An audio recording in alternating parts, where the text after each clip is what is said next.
Okay, so hey guys, and welcome back to another Axel 72 video. And in today's video, I'm going to be giving my prediction for the Dricus Du Plessis versus Khamzat Chimaev fight. And so if you are new around here and you haven't yet subscribed, please do so. Like the video if you do indeed like the video, and let's get straight into this. So this is, of course, for that UFC middleweight title. It is UFC 319, and it's a really good card. It's a card in which is ending off summer and, rounding off what has been a good summer of UFC cards. A good selection. June was very good, and July was decent as well. A few not major cards in July and a couple of weeks off, but now August has been good as well. Again, some real standout moments in the summer. But like I say, this is ending it off. It's gonna have to live up to expectations because UFC fans have to wait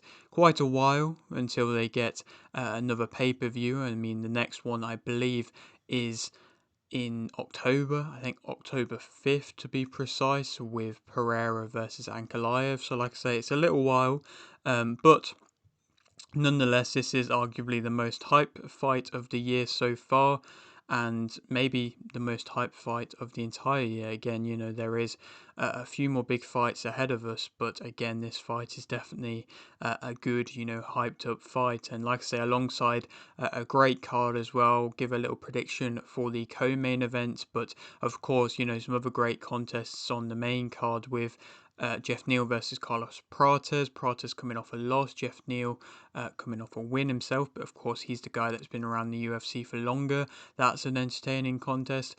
Cannonier versus Michael Venom Page. Page moving up in weight to take on Cannonier is quite a surprising matchup to see taking place, but I'm very much here for it and I'm excited for it. And then Elliott versus Asakura again is another good contest. Asakura, of course, coming off the loss against Pantoja, actually getting himself in the rankings, ranked number 15th in the flyweight division, and he's taken on Elliott to try and rebuild his way back up, which I like to see, and basically how he should have actually approached the UFC in the first place. And again, like I say, some real great fights on this card, and so again, like I say, I'm very excited for it. But to focus on the main event to start off with, so I mean, it does seem like Chimaev has now finally, hopefully, found his right weight. Obviously, there's been plenty of issues in the past with Chimaev not fighting at the right weight, not being able to make the weight, and then also having multiple illnesses and things like that.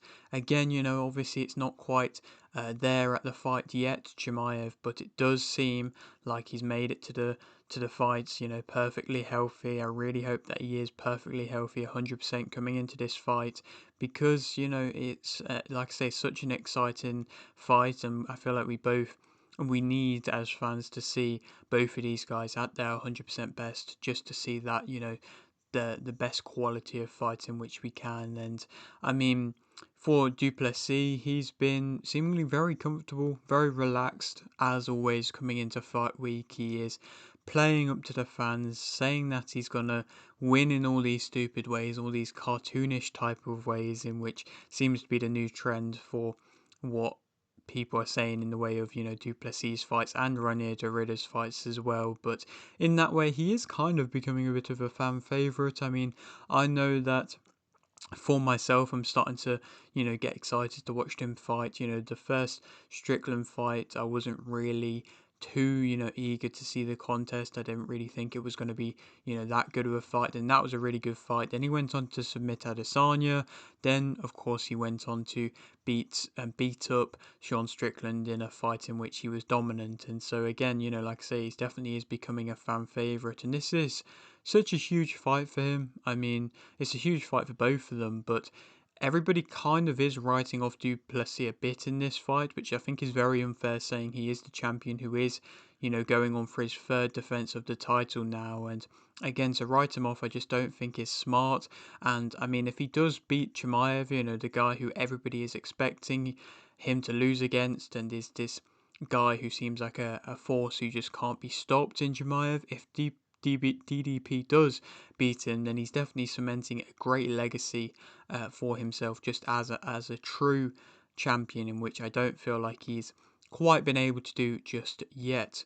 Obviously, he has this style which is clumsy and awkward and difficult to deal with. Is it going to cause problems to Chimaev? We'll have to wait and see. I mean, I think there is things in which Chimaev will be able to perhaps do which might cause problems to Du Plessis, but Du Plessis' striking especially definitely could cause problems to Chimaev in my opinion.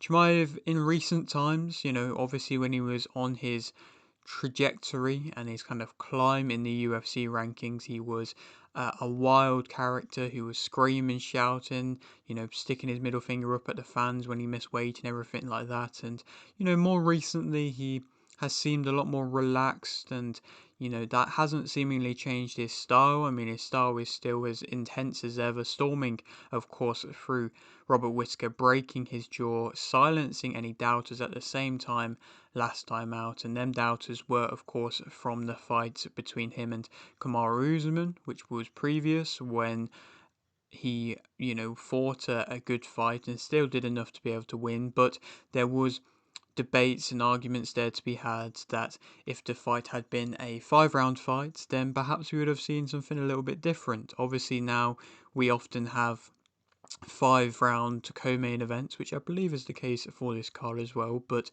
that is a result of fights like Chimaev versus Usman, which should have been arguably that 5 round distance, because that definitely would have tested Chimaev to see if he is able to go into the later rounds. I mean, Gilbert Burns also tested him into the later rounds as well, and so again, that's definitely going to be a question that needs to be answered as well. Can Chimaev make it into the later rounds so well and still be able to fight at a high level?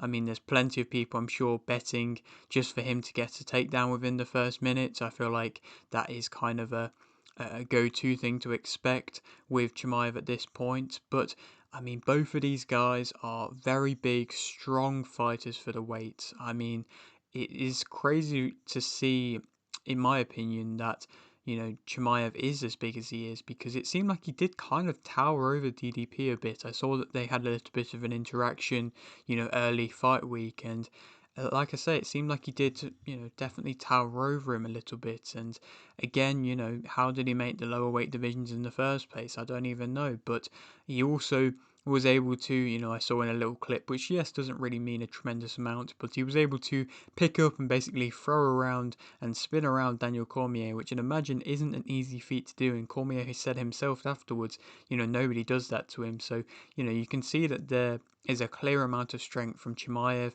and of course everybody knows the DDP strength in which he's been able to showcase on multiple occasions when he's picked up and dropped fighters, at high levels. And like I say, he is got that big strong figure, that upper frame which looks very strong and powerful, and again, that's what he's able to utilize.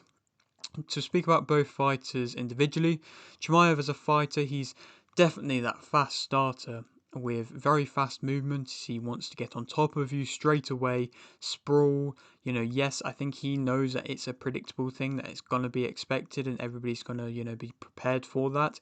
But he's just so confident in it that he's just gonna do it anyway, and just kind of assume that people aren't going to be able to deal with it no matter what. And again, that's just a very confident style, but he's so confident in his ability and what he can do, where it just, like I say, works out for him. And I mean, not many fighters have been able to deal with it so far. He's got that high intensity, makes you work. He's got great strength to be able to force you down, and chops away at the legs as well, which is something in which he did very nicely early on against Kamaru Usman. He was trying to take Usman down early on. Usman wasn't really having it, but then Chimaev was able to chop down at the legs and inevitably get the takedown. He's overwhelming. He gets into submission positions quickly and onto your back. He doesn't even need to be under the chin to be able to, demonstrate his strength. Of course, that's what happened with Robert Whittaker. Obviously, Robert Whittaker said in the past that he'd had some jaw problems and it was kind of a weak area of his, but still the speed in which he was able to do it, and the fact that he didn't have to go under the chin and he did, utilize that strength of his, was just still so impressive. He's definitely hard to get off. He definitely does drag you down. If you are trying to make it back to the cage to get back up, he's often able to drag you down. And he does, still carry power. He's got decent kicks. He does carry power in his, punches as well. It just hasn't really been shown a tremendous amount as of yet. Negatives about him, I think it's definitely just the fact that it's an all or nothing type of style. I think it is just if you can survive the first round, then he won't be the same kind of fighter from the rest of it, at least from what we've seen so far. Obviously, things may have changed. We really haven't seen a tremendous amount of actual, time of him fighting as of yet, and maybe he'll, be able to showcase his second wind, which I don't feel like we've seen from him just yet. I think he does have a lack of striking, which has been shown. I think he can, wait a little bit too long, have a bit of a minimal output when he's striking. I don't think he commits to his punches that well, and he can be a bit overly patient when punching, which, like I say, is a bit of a contradiction to his actual, wrestling fast style. But again, I just feel like he is a bit overly patient when punching, and when he is swinging, he can just be swinging without much technique when he's punching, and he can just be going toward, ducking his head down and just swinging big overhands in. Again, it doesn't seem like there's a tremendous amount of boxing skill in there, at least from what I've seen so far. He can force the fight a bit at times as well, and if the early takedown does get stuffed, then it will definitely be interesting to see what he does do next. Of course, his fight game is a bit predictable, and it would be very nice to see him try and go for an early takedown, but instead switch it up and catch DDP off guard and go in with a big overhand instead. Then again, that could really surprise and damage DDP. To speak a bit more about Dricus Du Plessis, he's got fast, powerful kicks that changed levels when he was fighting Sean Strickland, especially in that rematch. The kicks were having, a lot of success, a variety of kicks, the spinning back kick, the push kick to the face, the big looping kick to the head as well, to then switch that up with the chopping leg kicks as well. It was very nice to see, that variety of strikes in which, definitely looks like his most clean, crisp, good technique kind of striking that he does possess. He's strong. He gets you to the ground in pretty much any way possible. Yes, that can be unconventional at times, but it does seem to work for him so far. Will Khamzat will allow him to just be able to be a bit reckless in the way that he goes for takedowns? I'm not entirely sure. That's when he might have problems, Dricus, if he's trying to do that. He seems to be able to wrap his hands around you very well, and that's where somebody like Bilal Muhammad is able to do well, and again, that's how he's able to get you kind of up and down with the takedowns. He's hard to time, and he's got a nice tight guard when when he is getting caught with shots. He's able to get over or get around or get through your guard when he's striking with good, relatively pouncing attacks, which are hard, like I say, to time and to deal with. He's got good striking variation, I think better than that of what I've seen so far from Khamzat. He keeps coming forwards, and again, even if he's tired, which does seem to be the case often, he does seem to be able to keep coming forwards, and he does throw from that of a variety of angles, which yet again makes him awkward to deal with. Negatives about him, I think he does lunge in, does overreach, does have messy footwork, ducks his head down, all these kind of fundamental things, which of course he's just not really seemingly got, which is again why a lot of people question how he's in, the position he's in to have been so dominant as a champion so far. He does swing wildly, puts himself in bad positions at times, like I say, when he is just going for these clumsy takedowns or clumsy strikes. He's quite flat, well, he is flat-footed, he tires himself out, he does slow down throughout, and yes, can be difficult and hard to know when he's going to throw to be able to time him, but in himself is a big target who's reckless, and he doesn't really go on to be able to get off the ground that well if he is on his back. Again, like I say, that's not really been seen too much, but it does seem like he does struggle to get off his back a bit at times, and that's just from my perspective. Who do I think is going to win? I think that Khamzat Chimaev is going to be able to win via submission in round 2. I think Dricus is going to be able to weather the early storm, but it would be really nice to just see that Khamzat is able to just go back to at least being able to do it another round. If he is training to just go out there and blitz him in the first round, then he has to be able to do that to at least, another 2 more rounds if that's going to be his game plan. And if he is doing that, then I think he can punish Dricus. I think he can get in them positions, get him to the ground and have success. It will just be, of course, the fact of if Du Plessis' striking is going to deter Khamzat at all. Again, into the later rounds, that's when Dricus might have success, but I just don't see it going to them later rounds, and I think Khamzat will be able to get that early submission, which of course he is known for. And then, that's a new dominant big name champion. Then who we could go on to fight next? I mean, there's plenty of names in the middleweight division at the moment. Imavov, Barayo, Derrida. Cannonier is fighting, of course. Venom Page, the winner of that, is still in there. Anthony Hernandez is in there as well. Adesanya is still floating about in there. Plenty of good names in the middleweight division at the moment. Maybe we could see Khamzat move up again and not even try and really defend for the title. Then he could even go on to fight something like an Ankalaev, which could be an entertaining contest if he, wants to go up into the light heavyweight division. Realistically, I have no idea what Khamzat would want to do if he becomes champion, but and at the end of the day, he can pretty much do whatever he wants. It doesn't seem like there is a clear set out plan. If Dricus was able to beat Khamzat, then it seems like there is that plan there for him to then go on to fight the winner of Imavov vs Barayo. But again, it doesn't seem like that is the case for Khamzat because he has been so, all over the place of his career so far. Moving on now to speak about the co-main event, to give a prediction for the Lerone Murphy versus Aaron Pico fight. Of course, this is a featherweight contest. Aaron Pico coming into the UFC, and Lerone Murphy taking a fight on short notice against Pico, where of course this fight was meant to be Evloev versus Pico last weekend, or no, on the UFC Abu Dhabi card, which was a couple weekends ago, but that's been failed to be made on multiple occasions now, and I don't really know a tremendous amount why, but again, that's just seemed to be the case where on multiple occasions that's just not happened, and it is kind of holding up Evloev's career. And are they just going to put him straight into a title shot? Is it deserved to get put straight into a title shot for Evloev? Because realistically, he has only beaten realistically beaten somebody in the likes of Aljamain Sterling in a close fight instead of anybody else in more recent times to really earn and cement that number one status. I don't know, maybe Lerone Murphy, if he beats Pico, will jump the spot and get a world title shot instead. So again, it'll be interesting to see.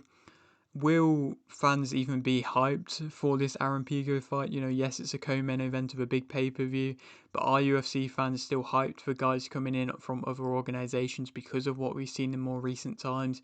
I mean, we had Patricio Pitbull, who didn't have a bad performance against Yair Rodriguez, but it wasn't what the fans wanted or expected.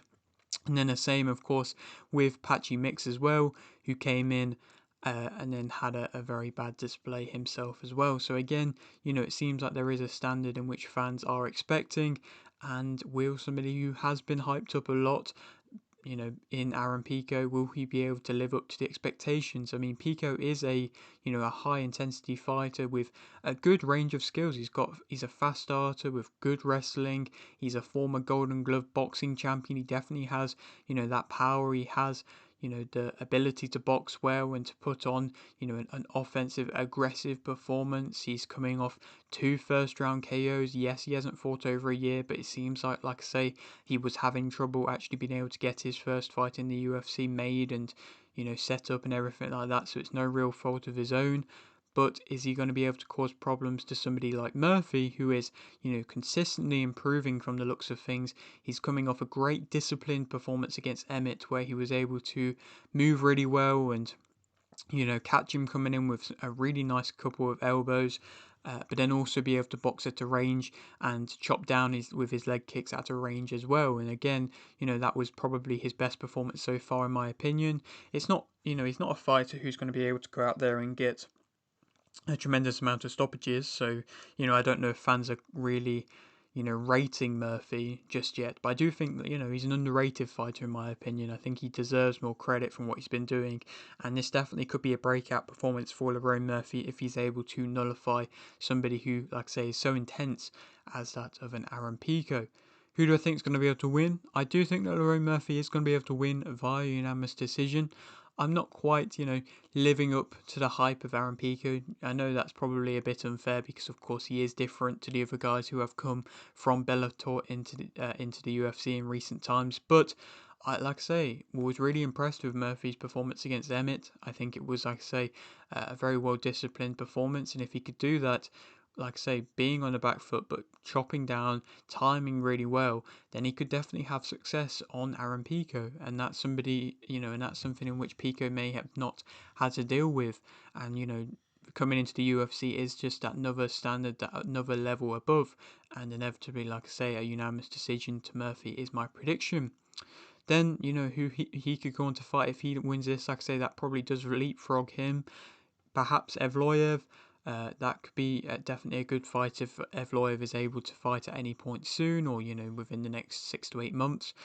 If not, Lopez versus Silva is happening, so the winner of that, if Lopez beats Silva, then he probably won't get a title shot. So maybe Lerone Murphy could slide into that, or Yair Rodriguez. It seems like the UFC don't want to give Yair Rodriguez another fight against Volkanovski at the moment, which is fair enough. I don't think the fans want to see that either. So a Lerone Murphy versus a Yair Rodriguez could be a great #1 contenders matchup. But yeah, that is it for today's video. Hope you did enjoy. Like the video if you did, like the video, subscribe if you're new, and thanks for watching.